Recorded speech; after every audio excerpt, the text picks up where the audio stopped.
তাহলে ঘুম থেকে উঠে যদি এই দোয়া পড়েন, লা ইলাহা ইল্লাল্লাহু ওয়াহদাহু লা শারীকা লাহু লাহুল মুলকু ওয়া লাহুল হামদু ওয়া হুয়া আলা কুল্লি শাইইন কাদির ওয়া সুবহানাল্লাহি ওয়া আলহামদুলিল্লাহি ওয়া লা ইলাহা ইল্লাল্লাহু আল্লাহু আকবার ওয়া লা হাওলা ওয়া লা কুওয়াতা ইল্লা বিল্লাহ।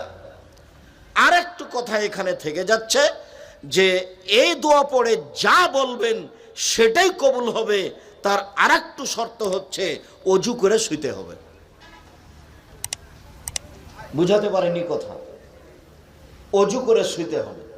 শোয়ার ব্যাপারে কেবলার দিকে পা করা যাবে না এটা কিন্তু বিধান নয়, বরং কেবলার দিকেই পা করে শোন, এটাই ভালো। কেন কেন মানুষ মনে করলো যে কেবলার দিকে পা করা যাবে না, অথচ শোয়ার ব্যাপারে বিধান হলো ডান কাত বাম কাত, শুইবে ডান কাতে, এটা বিধান। কেবলা হলো পেশাব পায়খানার ব্যাপারে।